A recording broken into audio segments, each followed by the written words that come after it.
Hey folks, how's it going? Hope you're having a great week. This is Ty here, Bench Clear Media. So I have another awesome guest on, a very popular guest on the show today, someone I had on my show for the first time almost 2 years ago. And most people know who he is. Ivan, social media handle on Twitter is Watch the Breaks. He's got, something like 26,000 followers now on Twitter.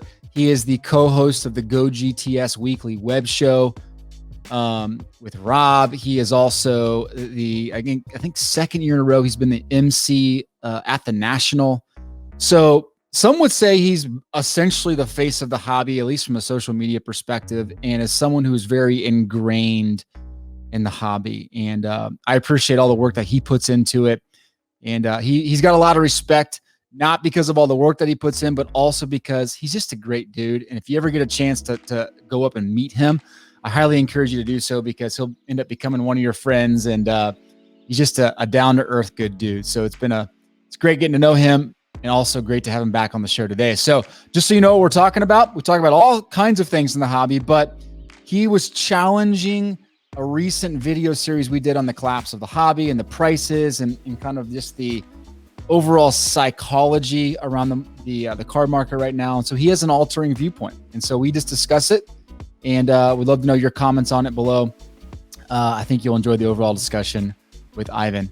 All right, so before we jump into the interview, I want to remind you to take advantage of a resource that I put time into. It's a free resource.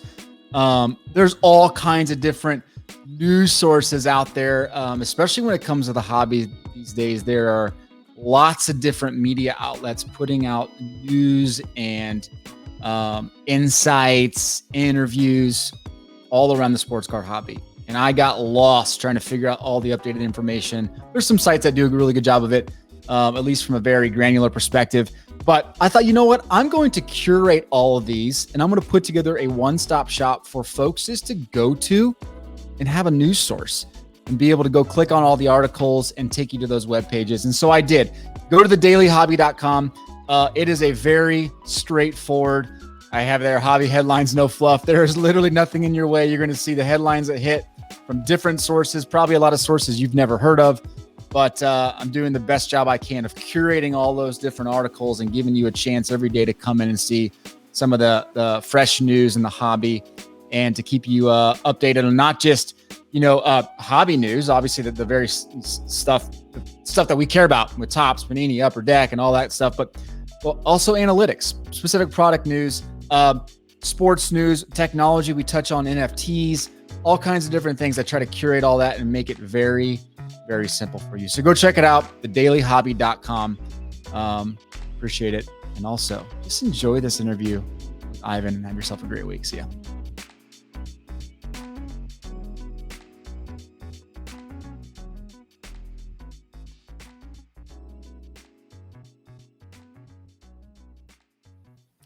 Oh, Ivan, good morning. How are you? I'm doing great, Ty. How are you? Great. Can you believe it's been over 2 years since you and I have talked on a podcast? Shame on me. Shame on the world for slowing down and speeding up at the same time. Is it just me, or is this? It's like time is every day feels so short now that we're not doing anything. It does. It does. So. Well, the entire sports card world can thank us, because back in May 2019, our topic of conversation was, is speculation a good thing in the sports card hobby? And then what happens? Wow, it's a rocket ship. So you're welcome, everybody. You're welcome. Yeah. Go back and watch or listen to that episode just to hear how naive we both were, right? This is the top. This Fernando Tatis Jr. rookie is $20. Who would pay that? Right? No kidding. Well, I think your other topic was tips for growing Twitter accounts. And you were like 5,000 subscribers or followers, I think, on Twitter, right? Now you're at like 25,000. So something works. You're just kicking butt, man. Yeah. I mean, I'll only rehash it because it came up again a week ago. Someone on my Twitter timeline that I respect. Here's the funny thing. I like helping other hobbyists succeed. I don't look at my Twitter following and say, well, nobody else better get that. There's so many good people that I have no problem giving free advice to good people and growing the hobby. Someone was on my timeline saying, "Oh, well, giveaways don't work because then people just follow for that." And it's like, I am really sorry, guys. I have met so many great collectors who wouldn't have heard about me if I hadn't given something away first. And they're great humans. They're great collectors. There's people behind these accounts. Yeah, there's a few bad apples out there. Yeah, there's a few that only retweet the giveaway. But I actually have example after example of accounts that Joe Collector, I should say Ivan Collector, because I have those same feelings, would say, "Oh, they're a prize hound, giveaway hound." And I've followed through with the giveaway anyway. And later on, they've either bought something from my eBay store. They have, again, never interact outside of that. They've bid significant amounts on charity auctions I've done. Or I actually had one guy literally had never tweeted anything but giveaways. And he's like, "Hey, you know what would be really cool? Send this to this breaker for their charity giveaway instead, because I have enough stuff." I'm like, "But you look like real humans, real people, you know?" So that's interesting. Well, so I wasn't going to talk about your Twitter strategies today, but what's one tip you would give somebody entering the hobby, trying to build a presence? Anything that you consistently tell people? Aside from giving away as much stuff as you can afford, be yourself. There's so many scammers and there's so many market manipulators out there. I don't understand people not willing to be themselves. Now, I'm not saying that it has to be your profile and your home address and all of that, but like, if you're not actually buying from some people I know, or at least openly selling to some people I know, or saying, "Hey, my name is Bob." Yep. I got an interaction from a really interesting looking blog the other day, and I'm like, why don't you want people to know who you are? I won't call them out here, but they've got 150 Twitter followers, but they're posting some good, interesting information. But I'm like, "Hey, just tell me who you are. I will retweet all your stuff. I'll interact with you. Just tell me you're Ty from Breaker Culture." Right? So before we jumped on, we were talking about strategies for bribing our kids, because both of us I've had 3 episodes in a row where I've had a kid walk in during my live show. What's your favorite thing to bribe your kid with? Well, it's usually things that I get as well. Like, there's things that only they care about, like they're getting into Pokemon cards. But if I can bribe them with ice cream, we're not just buying 2 ice creams. Oh yeah, we're buying 3. What about you? Yeah, ice cream is a big one for us. Actually, movies is a good one now. I have 6 kids, right? So 12, 11, 8 are my 3 oldest, and then it goes 6, 4, 2. So the 3 oldest, I mean, we watched Lord of the Rings or The Hobbit last night. It was like, this is great. This is absolutely great. Yeah, except that's a very committed bribe. You're like, "Hey, sure. we're gonna spend, if you do the chores, I'm gonna spend 4 hours watching a movie about little people with you." Oh man. Oh man. Yeah, they're very strong little people, though. Oh yeah, there's lessons we can learn from them. Sorry, I'm also a bit of a purist. I dislike what Peter Jackson did with that, but I'm gonna get 25,000 unfollows on Twitter for saying that out loud. Well, that's what it takes to break you. That it was a shallow audience you had. Are you excited about the Amazon Lord of the Rings reboot? I'm excited. I am excited to see what they do with it. Yeah. Like, I love the Middle Earth content. Yeah. The Silmarillion was one of my favorite books of all time, which if you're just tuning in and have only seen the movies, that's the giant history Tolkien wrote about the world before Lord of the Rings. So I am excited for it. I'm also prepared to be disappointed. Yeah. But I mean, like Mandalorian, I really enjoyed that. And that took something I loved and put a different spin on it. So yeah, I'm definitely excited about it too. I have a feeling that they're going to totally screw it up. It's going to be so adult oriented that I think the biggest attraction to be about Lord of the Rings is that it is something you can sit down with your family and watch. It like blends insane action, kind of some deeper concepts with, you know, some lighthearted stuff. Yeah. It's hard to find that. Yeah, I do agree. It doesn't revel in the horrific. Yep. Or in the shock. So I like wholesome. I do.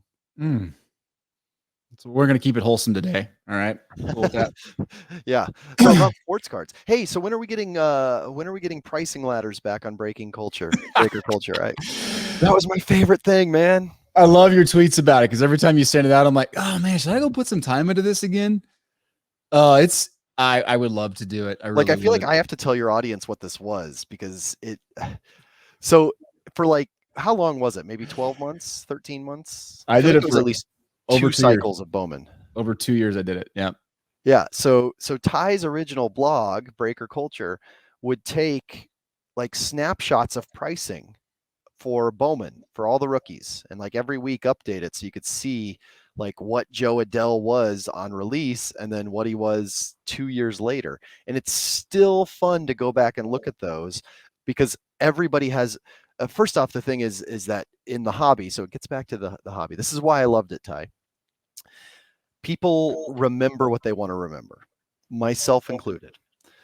So when I can go back and say, wait, everybody says, hey, after release, prices go down. And you can go back to 2018 Bowman or 2017 Draft. I forget which one was my favorite to follow on your site. I think it was Draft because Jeremiah Jackson was in that one too.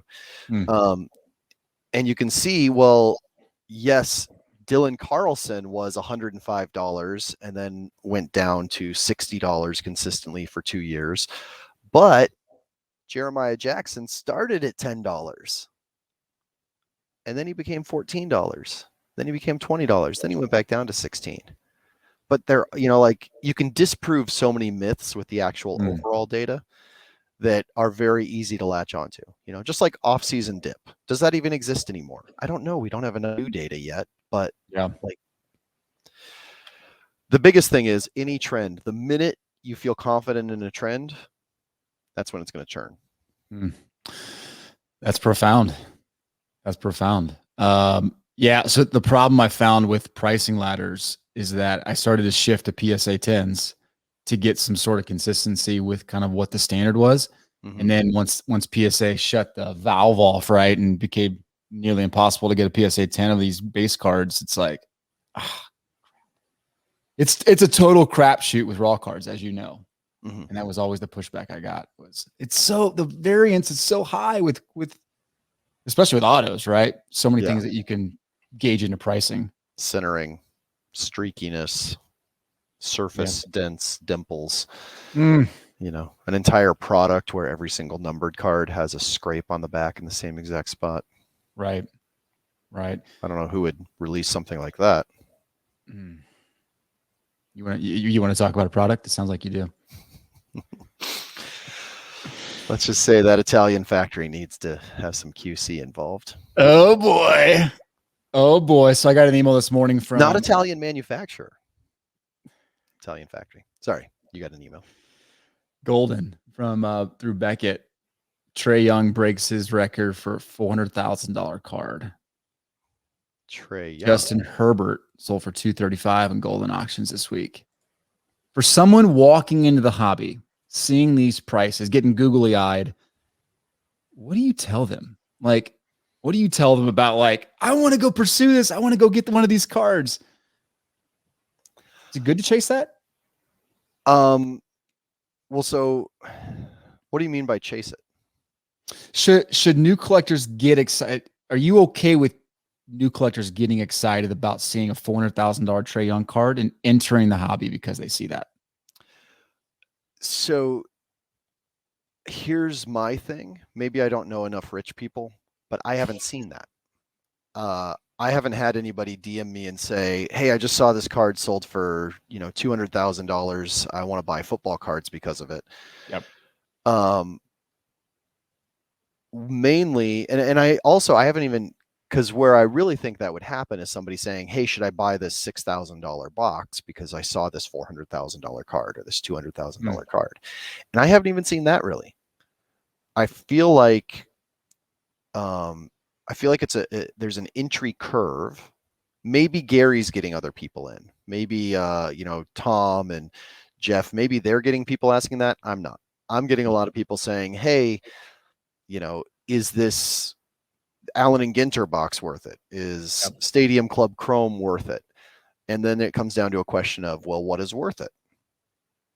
To me, I just went and overpaid. I actually overpaid for both of those products. What am I talking about? I forgot I overpaid for Ginter too. Because it was worth it to me because I actually like ripping and collecting and I want to see those cards. Now I didn't overpay on 20 boxes, but I overpaid on enough to open for myself to be happy. And I'm okay with that. I'm okay that I got it from Topps. I got a weighable product from Topps, Allen and Ginter, which I just don't trust 90% of eBay sellers. Yep. And honestly, a large number of LCS that sell online to sell a product that is that easily, assumably weighable. I've never actually done it, but I just assume with the good hits I've seen out of it being as chunky as they are, I feel like there would be a difference in weight. I'm fine paying $150 from Topps for my 3 boxes. But then there's the question, Ty. What you were just saying is, well, should I overpay for stuff at the, well, I don't know. I'm overpaying to rip. Would I tell somebody else to do that? No, it's a terrible money strategy. Like, this is part of my entertainment budget. I'm spending this for fun.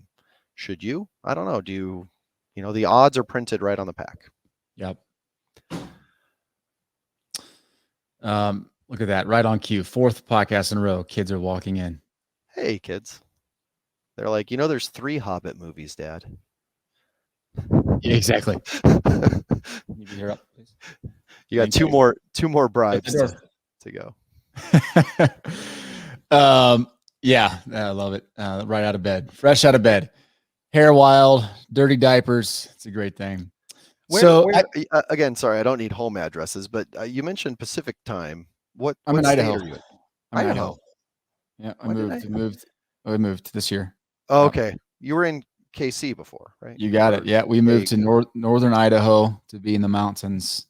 I don't feel so much more terrible then because I was like, I thought he lived in Kansas. Nope, we're here. Friend. Okay, but that's no, you're not. You're a great friend. Okay, so I feel like even 2 years ago when you and I were talking, like it was assumed that no matter what you bought, it was it's a bad idea to rip. Mm-hmm. And then we hit this phase in late 2019, all of 2020, maybe the beginning of this year as well, where, I mean, you could argue that almost everything you ripped, if you took the time, like you could do pretty well in the singles market because of everything inflated. And now I feel like we're kind of getting back into that season of you got to be a little bit more like you got to think through what you're going to open, be wise. Do you feel like that's been the case? Is that a fair assessment? Well, again, it makes a few assumptions. If you're buying retail cards at retail price, sure, absolutely. If I can get Prism retail at retail price, even this year's class with LaMelo, yeah, rip all day. If I'm buying Topps Chrome Formula 1 pre-order at $180, I have no problem ripping an entire case. If I'm buying it at $600 a box, yeah, then maybe it's not that smart. So I still feel like there was a period where there was so much retail available and the grading and the cost of the base rookies that we did see an arbitrage just sort of pop up there where you had very good odds of making money ripping retail. Yeah. I don't know that Prism Hobby was ever a smart rip, even though we saw the upside. How many cards in the checklist, how many silver prisms of defensive linemen and offensive linemen that were not named Aaron Donald and were not rookies. It's still a gamble. The gamble was just much, much narrower with a lot of the retail products. Yeah. No, that totally makes sense. And so I guess a couple things then. Are you frustrated to know that 2 things? One, they're still printing Prism basketball. So although we think there was maybe a smaller print run, certain things, they're still printing it. And two, do you think the rise of retail SRP prices will help calm the storm a little bit with these flippers going crazy? It's a loaded question because I have a very strong opinion about this. But go ahead. I'm going to close my door. Keep talking. I think it already has. I mean, I was posting about Prestige football yesterday or 2 days ago. Yep. We're in this time space continuum that doesn't work anymore. Yep. It was $24.99 on Fanatics, and I believe it was $27.99 on Walmart. And people were talking about it sitting and about Prestige being a crappy product. And it's like, that's actually the weird thing is, as a collector, despite all the analysis I do, I like ripping Prestige every year. Yeah. So I don't know how I have a following. My opinions are completely different from everybody else in the world. Like, I like this. That's a garbage product. That said, so I think it's already happening. I also have been a longtime arguer for it. I mean, you talked on your podcast about inflation a few weeks ago, maybe a month ago. Like, the price of a blaster hasn't changed in a decade. Yep. Just the price of a candy bar has gone up 18% in a decade. Mm-hmm. And not only that, but it's a disproportionate inflation, because the value of the candy bar hasn't changed, but the value of the cards has also changed drastically relative to that price. Well, I'm going to counter that really fast. The price has gone up because they've decreased the amount of cards in there, and they've also reduced the amount of hits and blasters and retail products. In some cases. I wish we remember what we want. But I actually did this analysis with Suze like 6 months ago via Twitter, where somebody said that, like, I said something on a thread, and I think she either said that or someone else said that, and whatever product we were discussing at the time, it actually had like the same, I think it might have had more. I think it might have been like, went from 68 to 72 cards per blaster. So again, it does sort of depend, but you are right. It's worth considering when you look at any product. And that's why these conversations are so difficult sometimes, is because we want to simplify things but there's less hits in a blaster, and there's still as many silver prisms in a blaster. If I'm getting one silver prism rookie card per blaster, and I'm getting 3 per hobby box, and a hobby box is 1,000 and a blaster is 20, even 80 on the secondary, give me the blaster all day long. I'm hearing from friends, blasters of Merlin soccer are just awesome. I just heard that yesterday from somebody. So the big shift is what's a hit, and autographs, which you and I were raised on in our last decade versus this decade. Right. Autographs used to be the hit, and autographs are usually scarcer in blasters. But the shift from autographs to what's known as ink and paper, like you can just produce them, you don't need an additional asset to make them. Ink and paper assets has drastically increased that value in the short term. Because the other part of your question, we jumped to part 2. Part 1 is overproduction. Where are we at with that? Where are we at with that, Ivan? I don't know. We are at a tipping point where that's the thing that scares me right now, is overproduction. Mainly because, and it's so frustrating, because I have good friends at every single manufacturer. I also think the manufacturers, people call them greedy. People call distributors greedy. People call LCS greedy. People call anybody that's making money that's not them greedy. I don't think it's greed to say, I need to charge $5 more for this. There's this whole channel of where stuff goes. So let's just talk about your blasters, right? Panini is not charging you $24.95 for the blaster at Walmart.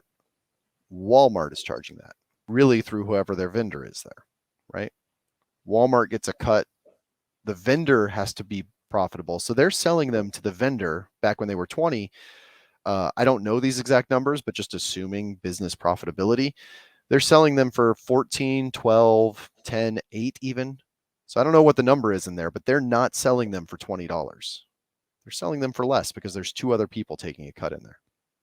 Mm-hmm. Imagine, Ty, what's your day job? I work in technology. Yeah. Let's say that. So let's say you build a website for somebody else, and you watch, and it requires daily maintenance. Every single day you're putting a new page on that website, and you're making $100 for that. And that web page makes them $10,000 a day. At what point are you going to increase your price? Like, how would it feel if somebody literally takes your work and immediately sells it for 100 times what you made on it? Yep. Every day for 2 years, you're going to want to increase your margins a little bit. So Yep. I can feel for them on the human side.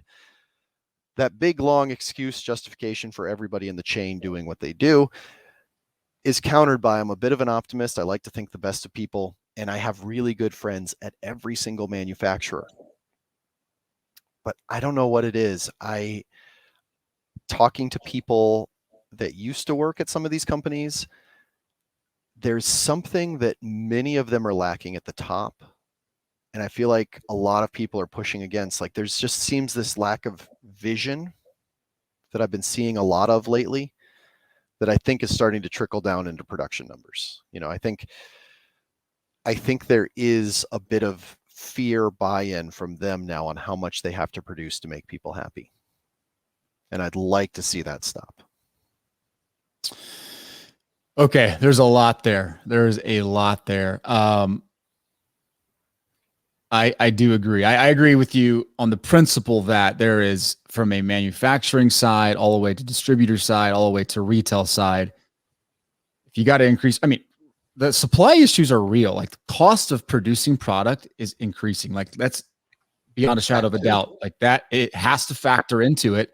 You have to cover your costs. You can't have decreasing margins, or you'll be out of business, right? Yeah. You just do, or you will. So that is, I mean, the fact that they're going from 20 to 30, I mean, yeah, it's a 50% price increase, but considering we haven't had a price increase, like you said, in over a decade, like, it's really not that bad. You know, annualized 2% over, year over year for 10 years. I'll take that all day. But to me, the interesting thing is going to be, how does the increase in price coupled with the increase in production, how does that suffocate the growth of the hobby? And does it do it like that? Or does it do it in 3 months? Or does it not affect it, right? Maybe it doesn't affect it. I think it will, because you've mentioned it. Things are starting to sit. Like, I track velocity of sales, and that to me is the most important thing to watch, is like the velocity of sales. Velocity of sales are down for almost everything. That to me is a problem. And maybe that's just because of production. Even if they're only producing the same amount of Prism, right? There's about 500 more products they're producing now versus 15 years ago. And it just becomes really hard to understand what exactly is happening to these manufacturers. But anyway, I didn't mean to go down this rat hole. I'm sorry. No, that's great, because that actually gives me so the other thing is, why am I still bullish on the market then? Are you? Are you bullish on the market? I'm bullish. I bought stuff today. I'm buying stuff constantly. Tell me why. So the challenge to, well, actually, can you start off with, are you bullish? Because I don't want to rebut something that hasn't been said on this podcast. Well, you've already hinted towards the video we've done. We've done a couple of videos on just the collapse of the sports card market. And I think to clarify, I think there's a very clear collapse that will happen at the ultra modern piece of the market. I think there's this so much of it out there that I think we continue to see prices fall. I think we'll be down year over year. We talk next year at this time. Ultra modern stuff, vintage stuff always seems to be protected. Wax, I think, is almost kind of protected. But long term, like, I think the sports card market's it'll always be kind of here because of the new platforms that we have and the way it's become kind of acceptable again. I think long term I'm bullish, but short term, 1 to 2 years, no way. No way I'd buy ultra modern stuff. Okay. So the on your podcast, you talked a lot about supply and demand, which you also hinted at with velocity. And my big thing is, from where I've been looking at things is that I still see so much room to grow and so much more room for demand.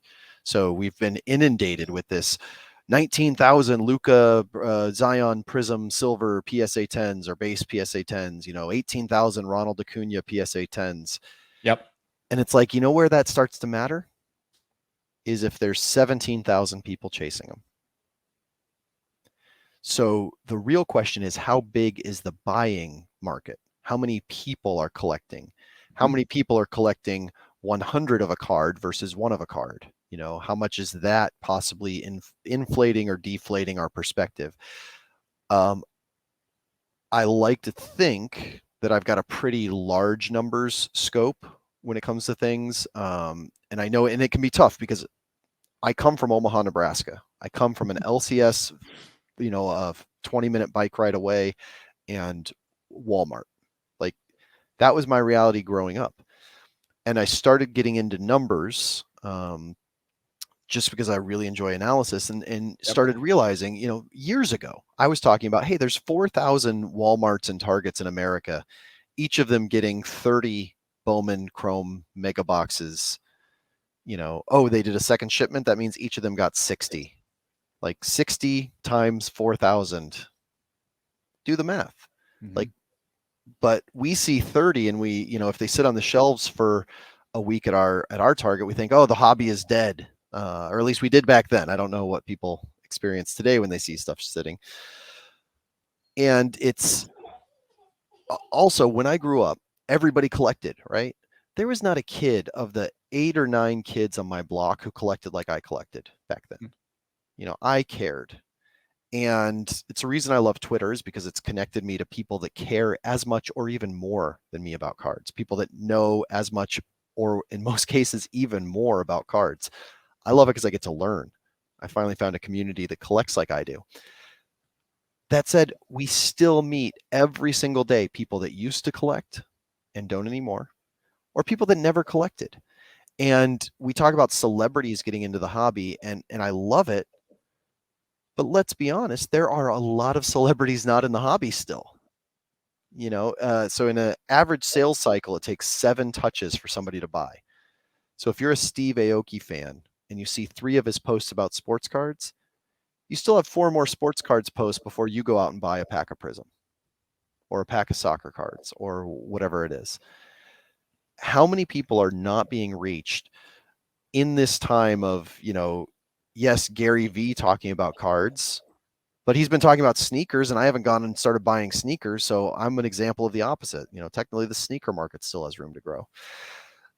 And the thing about cards, and getting back to that, should I buy Ginter? Should I buy this soccer product?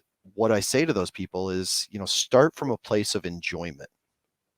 You can integrate the speculation, you can integrate the appreciation hope, but at its core, I've seen so many people that got in for money at the right time, so they were able to succeed and do it, now grow personal collections, now start building personal collections. So if you're coming in at the wrong time when you could easily lose money, I want to make sure that you're enjoying the cards, because I think as long as people enjoy the cards, I don't mind overpaying $150 a box for Ginter, because I'll enjoy those cards and have upside. But if I didn't enjoy cards and I was just buying Ginter for upside, that is a mistake. Don't pay $150 a box for it. So my big belief is that we've got 3 million, 4 million people collecting. Like, does that sound high to you?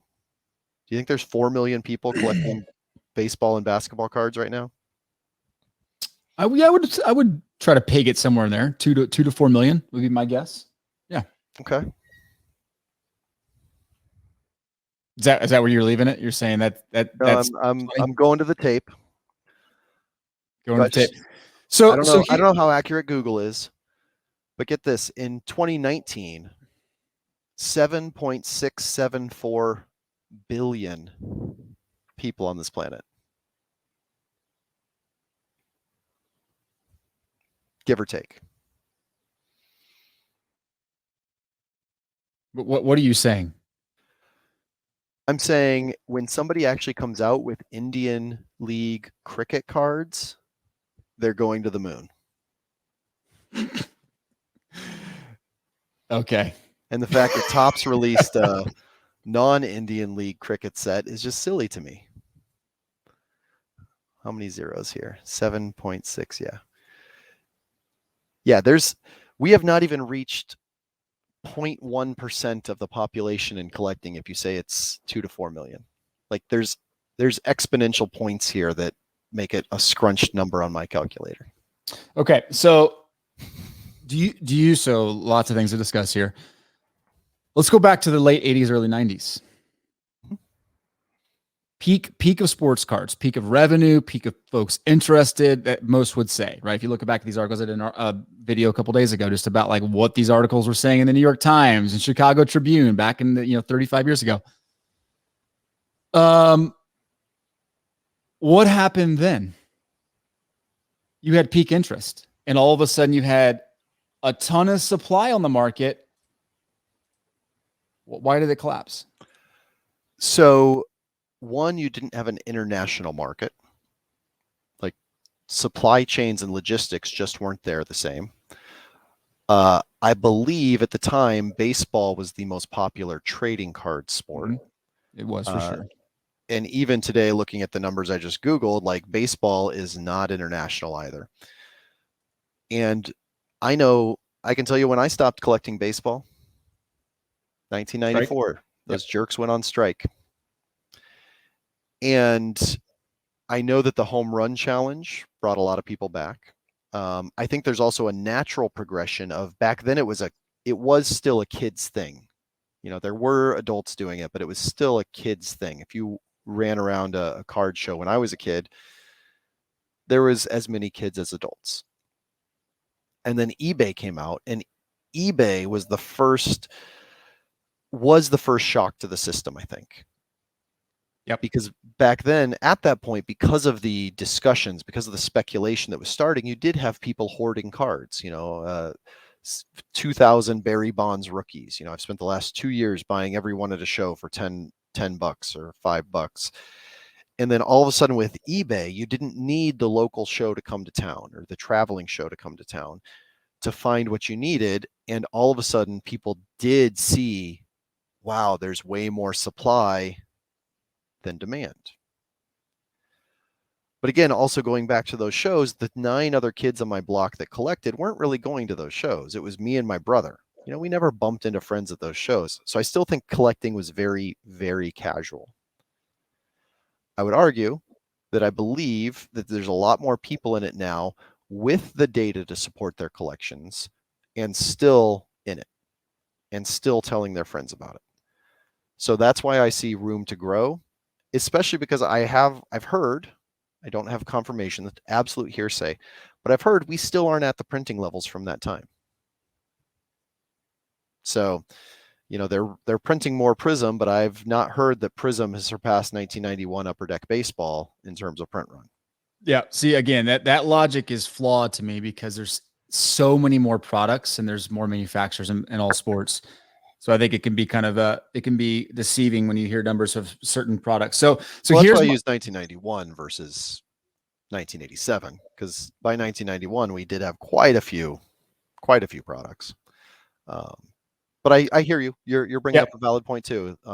So I'm looking at, the other thing is I Googled top sports followings, and soccer and association football has 3.5 billion estimated fans versus baseball with 500 million.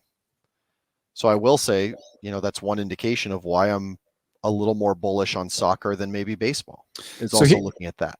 Here's my problem. It's people, the reason the supply obviously increased in the early 90s, like no doubt about that, right? Topps went crazy, Upper Deck went crazy.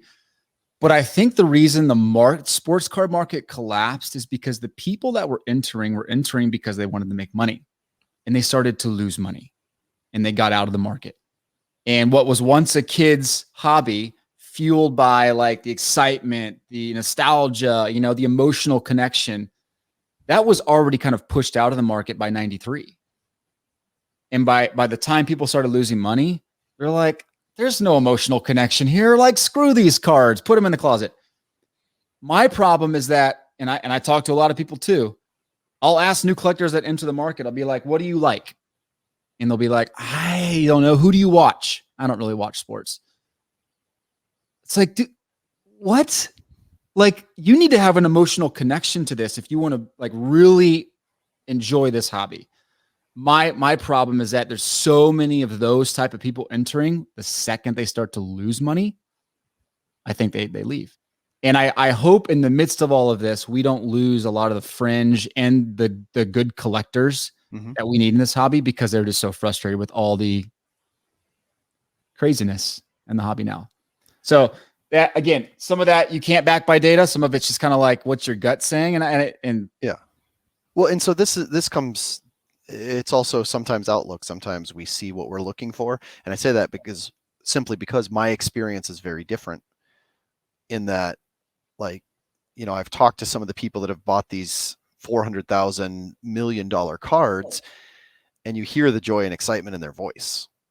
You hear the emotional connection in their voice. They talk about why they chose this card versus, maybe even something more valuable. Talk to Nat Turner about collecting $1 million Jordans and LeBrons, and it's about collecting in a lot of ways for him. So, and then on the flip side, I'm actually, and I know you had a Discord group guy on your podcast maybe before anybody, right? How, right? Like 2 years ago. yeah. I know a ton of those guys because I'm not afraid of them. I still don't have a bot to this day. It's all every cop I've ever done is manual. But I know a ton of those guys, and I know at the National they're picking up things that mean something to them as well. They're buying a Jackie Robinson card because of what it means. They're building up, and they're saying, yeah, look, I've made a lot of money flipping these products, but I'm also building up this PC now of Mason Mount from Chelsea. Like, so I'm seeing a lot of the opposite, and that one of the drivers of these as an asset, as a speculative tool, is that people have an emotional connection to them. They're way more fun than flipping sneakers. Yeah. Yeah, look, I 100% hope we don't see a collapse in the sports card market. I want to be very clear on that. Like, I am heavily connected emotionally and financially to the sports card market. So no, I don't want to see. So it'll be very interesting to see. So I think that's the first time we've heard that, Ty. Like, that was some honesty right there. No, I have had to come back through my podcasts and YouTube videos recently to remind people, like, if you look at the numbers, $1 million in card. No, yeah, right. No, but like you mentioned Nat Turner and stuff, and those guys, like, that's a different. I feel like you have to classify those guys a little bit differently. You have to look at the bottom end of the market, how that starts to dictate what happens at the top end. I think it's very easy to say, Vegas Dave made $2 million on his Mike Trout or whatever. Nat Turner has all these great cards. Like, there's scarcity in those cards they're collecting, and only a handful of people can afford those types of cards, right? That's different. But I was part of that was trying to say, like, that, at that level too, there's still that they're buying that versus a dinosaur skull because it's emotionally connected to them. The flip side being, do you know who bought a dinosaur skull for $1 million? No, I don't do research on dinosaur skulls. Yeah, so it was a big thing in I forget when it was, like 2000s. So Nicolas Cage paid $1 million for a T-Rex skull. Why?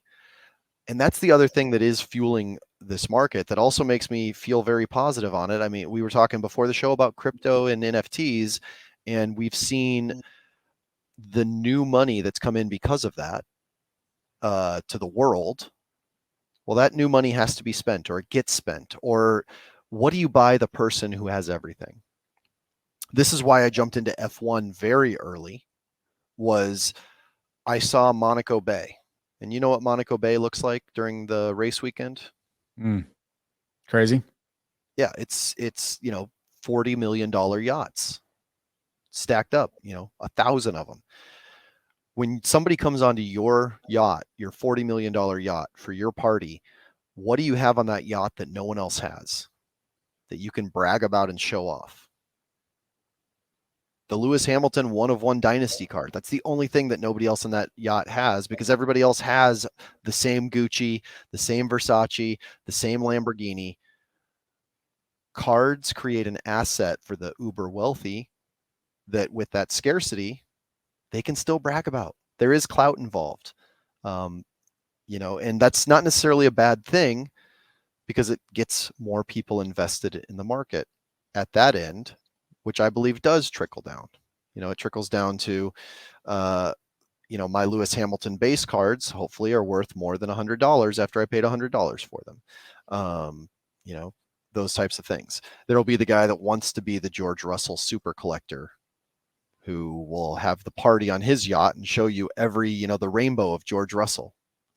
Well, when you get 2 people bidding on something that have $40 million, that's where you get crazy, crazy prices.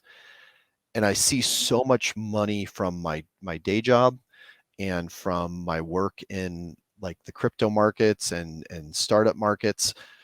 I think it's really hard for, Ivan in Omaha, Nebraska, to recognize how many millionaires there are in America, that a millionaire is now a common thing, relatively speaking.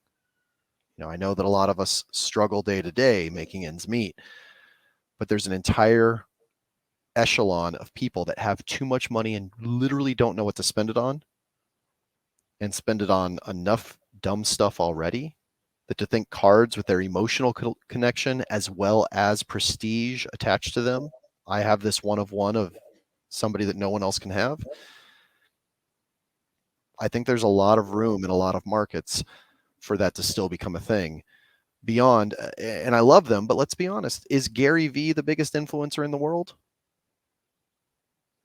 Or is LeBron James? Can you imagine if LeBron James tweets out, how much he loves buying up his rookie cards? That would just set the market on absolute fire. Now, I'm not saying that'll happen. I'm not saying bet on that happening. But as more and more people with influence and money see these assets as an emotional asset that no one else can get, that can set them apart because of that, because they're all looking for differentiate. How do you differentiate yourself from the other 18 million millionaires? I've got the 1 of 1 LeBron rookie.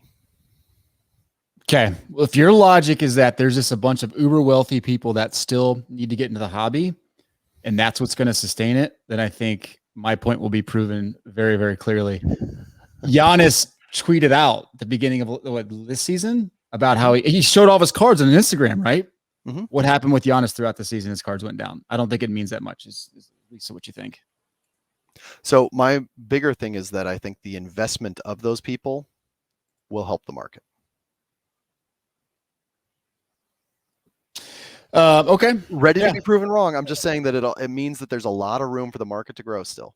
The money. So here's the problem with that theory. The money that would enter at the top end of the market will buy up all of the super high end cards. I get it. That will probably always continue, and those will sit in safes and portfolios for decades. I get that. My question then becomes, and this is probably a bigger macroeconomic discussion. I don't even know if we can get into it. At what point does the lower end guy, the guys like you and me, right, middle class, who spend disposable income on this stuff, right? We throw money away into it, knowing that if we lose money, we lose money, and that's okay. We collect. At what point does the macroeconomic discussion kind of come into this and say, okay, first off, what do we believe in the economy is going to happen the next 18 months? And 2, like, if we believe in inflation, which I think you and I both do, are cards a great hedge for that? Are cards actually an asset to hedge against coming inflation, or do you think they are? The reason I don't think they are is because what inflation does is it makes disposable income shrink. And I think cards become less important when you have to go buy food, gas, other things to live. So I don't have sources to back this up, and this is not financial advice.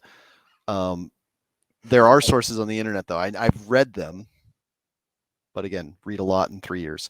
Yep. So historically, I've read that art usually does better in inflation periods.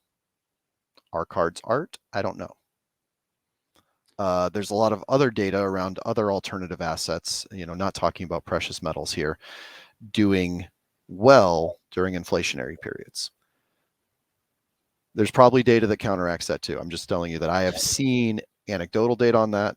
There friends, is. I'm bringing. I've read that stuff too. And do you know why they do well? You know the logic behind that?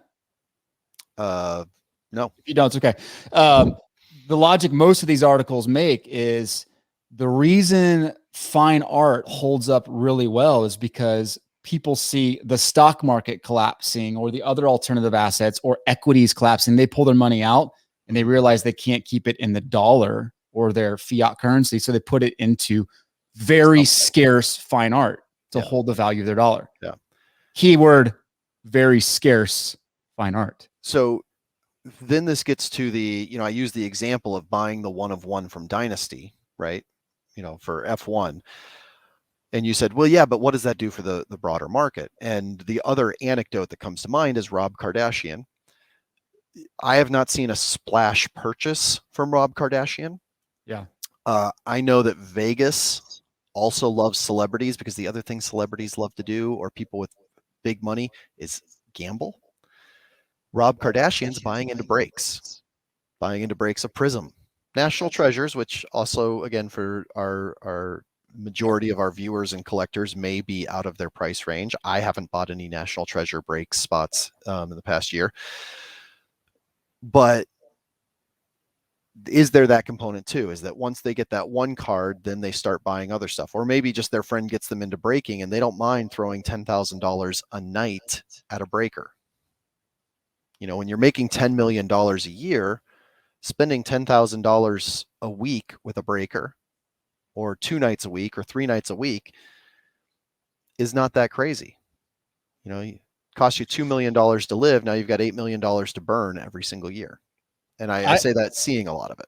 I think you're jaded because you live in that California sheltered. You see billionaires around you. I think the middle class and Midwestern folks, they could care less about what Rob Kardashian does, and that does not influence them about getting into cards. But I'm not saying that the Rob Kardashian part influences people getting in, but I'm saying that the Rob Kardashian part, buying big spots and breaks, buying a lot of spots and breaks, makes the market look healthy, which encourages you and me to continue to put our dollars in. It makes the market look healthy. Keyword. Yes. Look, but where do we actually differentiate between dumb money and smart money? One of the biggest things I've seen in my day job is years and years of smart people not making money because they keep saying that's dumb. The smartest guy I've ever met, he was a Jeopardy champion at 17. He was on my dorm floor in college, and I knew this guy was smarter than me. Now he's an executive at Sony, vice president at Sony Pictures. I heard him speak 3 years ago, and he said, you know what? After looking at all these streaming platforms, if I had extra money to blow right now, I'd be shorting the heck out of Netflix because of all the, all the metrics, all the fundamentals, all the, like the fundamentals point this way. But people kept buying Netflix, and Netflix stock since then is tripled. At least last time I checked. I'm a guy who says, hey, Tesla wasn't profitable. Why is their stock doing this? I don't know why, but it is. So that gets to so you might be right, Ty, looks healthy, but how long can something look healthy before it simply is? And Howard Marks, a very respected investor, Warren Buffett actually has said, when I get an email with Howard Marks commentary, I stop what I'm doing and read it. I saw him speak a few years back at an event, and he said, being right at the wrong time is being wrong. So yeah, maybe you're right. Maybe it looks healthy in the insinuations that go along with that. But if the market continues to drive while we say, but this isn't healthy, this doesn't work, but other people keep doing it anyways because they like it, guess what? We're wrong. Yeah.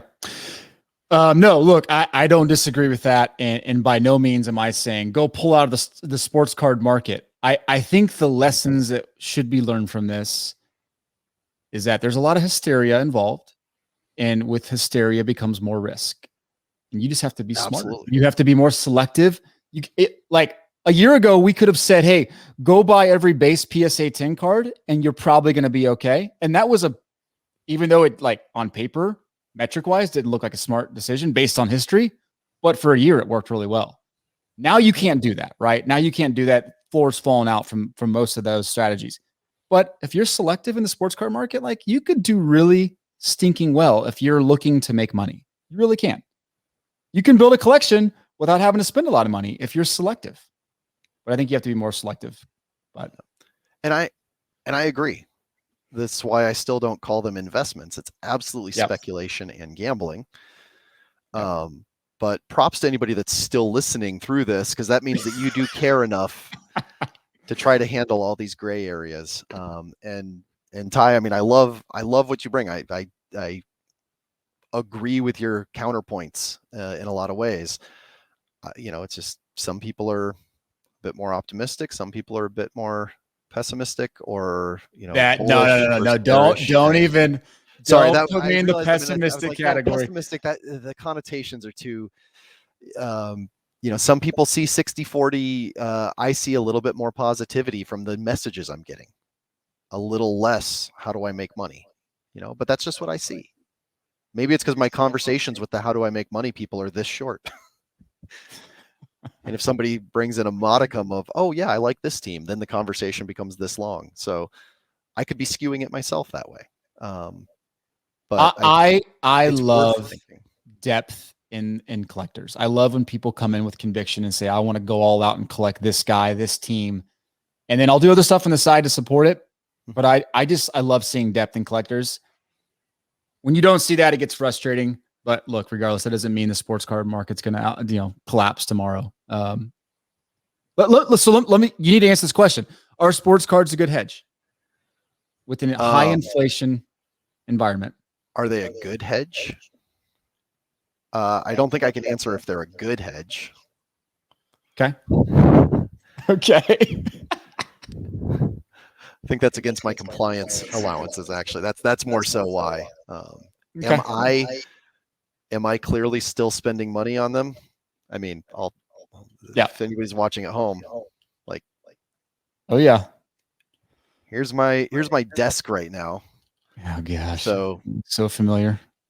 I'm not able to give financial advice on the topic, but I can tell you just very specifically what I do. I purchase cards all day long. That's me. How much do you sell? Do you sell a lot? Man, I was, and I do want to. So also, don't take it wrong. I'm not just buying and holding because I'm bullish. I mean, I want to sell quite a bit of stuff. I just don't have time to take pictures and snap and type and all that anymore. And I've got listings. Oh my goodness. This is a label from 48 hours ago. Don't tell anyone on eBay. That's a label? What do you print on a business card or something? No, it's an eBay standard envelope. I need to go get the card from back here. It's oh, gotcha. Nice. Seller rating is going to decline. That's what about right. You, Ty? How is your selling going? Do you have a lot listed? I did. Well, no, I don't have a lot listed, but I have sold a lot. I sold a lot in the last 3 months of stuff that I didn't care as much about. Right. All my Porters, Michael Porter Juniors, all my Mizzou guys, Kansas City Royals guys. I've added more of those, but I've sold a lot of the stuff that was just kind of on the fringe that I didn't care about. I got stupid and got into hockey a year and a half ago. Not stupid because of financial decisions, but stupid because I didn't care about it, but I was doing it because that's what people were saying to do. Yeah. And I looked at them and I'm like, why do I have this stuff around? Like, I don't even want to show it to people. I don't care about the stats behind the card. And that I love. And so here is a big thing, because I'm also big on NFTs right now and crypto. There's this platform So Rare for soccer NFTs, and they actually have a fantasy football component. And I got in to check it out because I also like soccer, and I just hate the platform. I didn't enjoy it. I didn't enjoy how you did the rosters and all of that. And so I sold my most valuable one and cashed out. And people hit me up every couple days and say, hey, what about So Rare? Can you make money there? And I'm like, maybe you can, but you do have to enjoy something. And it comes back to why I do think that the hobby is still healthy and still has room to grow is I'm constantly meeting people who, even if they got in it for the money, find that they enjoy it. Yeah. And then go a little too far. They jump into hockey and they find they don't like it. I jumped into soccer originally because I liked it. I got very lucky with the timing, but 2.5 years ago, I really started enjoying our LAFC, our local team. Two friends of mine worked for them, one in comms, one is actually the broadcaster. They had a rookie that was really hot that I enjoyed watching play because he was just great, Diego Rossi. And I got into soccer. And then I started watching the US team, and I started watching BVB, and it's fun too. If it's not fun, don't buy F1 because Ivan said yachts in Monaco Bay. Buy F1 because you also watch Drive to Survive, and you really think that Daniel Ricciardo is a fun Australian, hilarious guy with a great attitude. And so if you pull a $5 Daniel Ricciardo from your box, you're going to be as happy as if you pull that Lewis Hamilton, gold wave. Yep. Because you're going to. You're not going to pull Sure. the Lewis Hamilton. You're going to pull the Daniel Ricciardo. So dig it. Okay. All right. One more question then. So how hopeful are you that we see PSA opening up economy standard grading by end of the year? You think it happens? So what I anticipate, with zero inside stuff, just seeing what other people saying, is I anticipate like a set builder level that has a 2-year wait time. Like, hey, if you're trying to PSA a 1993 Upper Deck set, you can send them in for $15, but you're not going to get them back for 2 years. Because I think that they will not kill the PSA set registry set builder group. I don't know inside of that if that becomes the only economy bulk type thing, or if there's another maybe somewhat hopeful economy bulk at 25, something like that. Yeah. But I do anticipate we'll get some. They have to not kill the set builders, I feel. Mm-hmm. And can the flippers sneak in there? Probably, if they have a really long time horizon. Will it be by the end of the year? I feel like it probably has to. Like, they probably need something for various metrics throughout the year. Maybe a Q3 bump of, hey, we're taking in more stuff that's less than $250. Yeah. What do you think that does for base cards 2001 to 2022? I mean, I still think it all comes down to performance. If Vladimir Guerrero Jr. hits 60 home runs next year, I think his base cards may still be worth subbing.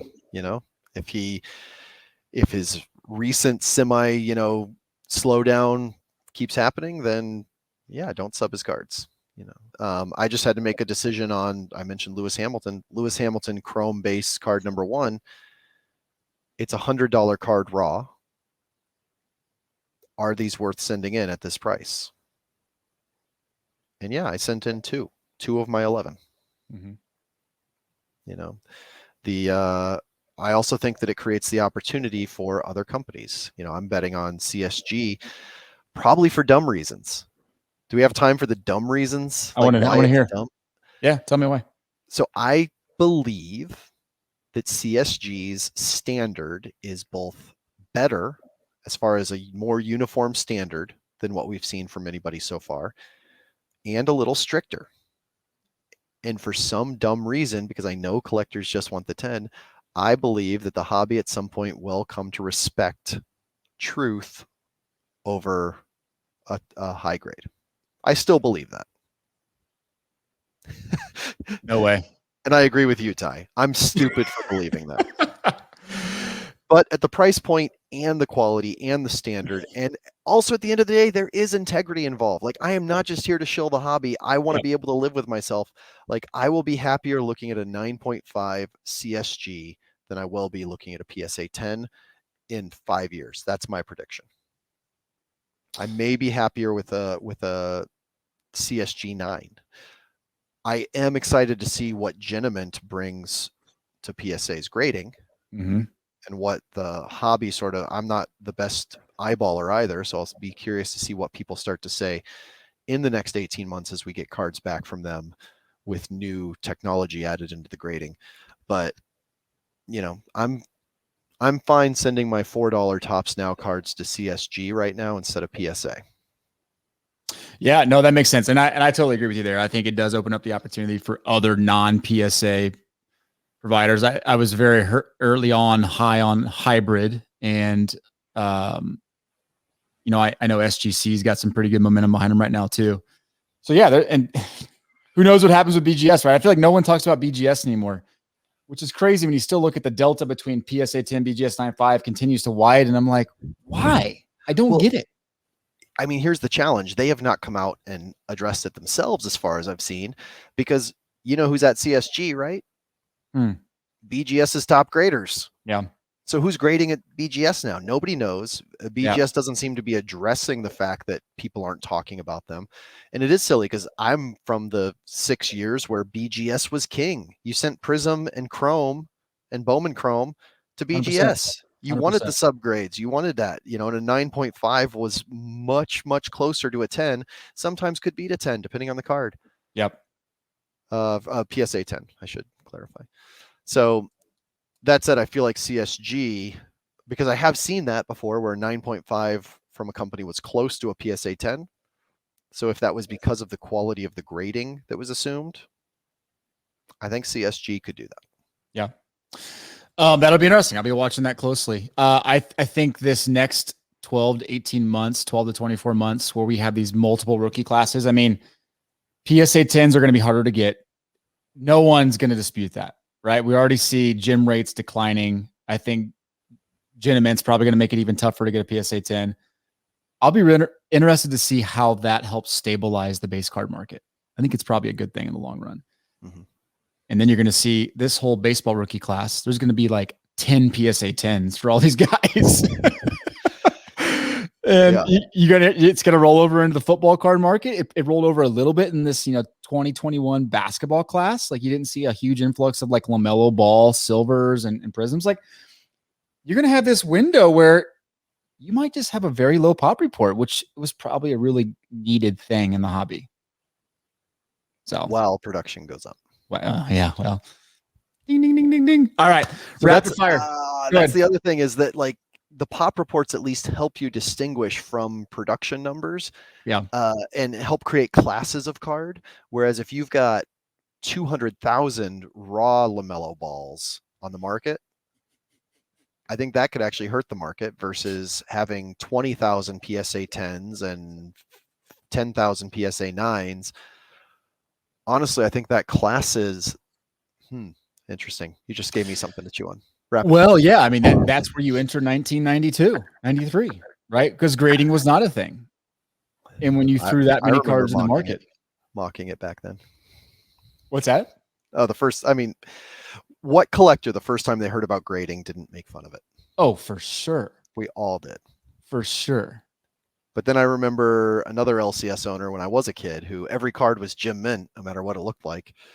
It's like, you know what? I believe in grading because of that, because we do need to trust something other than the person trying to sell us the card. Yeah. And our own eyes. Yeah. Yeah. Look at those eyes. Those are deceiving. Okay. Little rapid fire to wrap this thing up. Favorite Seinfeld character? George. Okay. Chick-fil-A, Chipotle, or Whataburger? What are you going to eat? Five Guys. You're not a Whataburger guy? Isn't that a required thing in California? In-N-Out's the required thing in California. Oh, In-N-Out. My apologies. Chick-fil-A, Chipotle, or In-N-Out. Five Guys still. Five Guys is better than In-N-Out. Don't at me. Really? What do you get at Five Guys? What's your go-to? There isn't a go-to. There's so many options. It's all good. I will say the best thing that speaks to their quality is if you get the A1 burger. Too many places, if you order an A1 burger, it's going to be an A1 burger. There, you just get enough A1. Just enough. In fact, it's 9:30 a.m. I'm going to put in an order with Grubhub. I haven't had Five Guys in like 6 months. My wife, I don't know if she made me a salad today or not. I'm going to check the fridge and I'm going to order Five Guys. Just throw some hash browns and eggs on that bad boy and it's a breakfast meal. Ooh, I love it. I love it. Okay, you're forced to watch 24 hours straight of either WNBA or USA Women's Soccer. What do you pick? USA Women's Soccer. Okay. What one sports card channel personality would you trust to house sit for you for a weekend? to house sit for me for a weekend. Does it have to be outside? I can't call my my co-host or producer. No, you can't do that. You can't do me. You can't do Rob. I know you would probably say me. I can't do you. Oh, dang it. He just made it really, really tough. No Rob, no Ty. Oh gosh, this is supposed to be rapid. You know it, Rich Klein. Okay. Nice. Sweetest guy on earth. Hobby Hotline. He wrote for Beckett for 30 years or something crazy. Absolutely love Uncle Rich. Would trust him with my family, my kids, my dog, my guinea pigs, and my cards. You have guinea pigs? Yes. Nice. Okay. Not in the card room. That would be a massive mistake. All right. Favorite book of 2021? Like released this year? No, your favorite book you've read. Favorite book you've read. Have you read a book? I mean, I've read a lot of books, but they're Mercy Watson Saves the Day, Frog and Toad, Steam Train, Dream Train. These are classics, man. Which one would you pick right now? Oh man, you know what? Winnie the Pooh and the Blustery Day. I love that one. Ooh, okay, all right. And if there's one song that could be the theme song for you, what song is it? Theme song for me. God,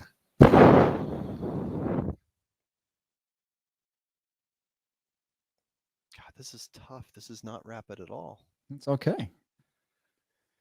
Theme song for me. If I looked at your Spotify list and it said like most listened to song, what song would it be? So I've been on a huge Billy Joel playlist kick right now. Before that, it was Bob Seger. And I'm not necessarily saying these are great artists, but like they're great background music artists when you're working for 8 hours at a desk right here in your room. You cannot go wrong with a playlist of Billy Joel or a playlist of Bob Seger. I love Seger because it seems like the world has like forgotten that exact moment. Like Hall & Oates became popular because they're like kitschy.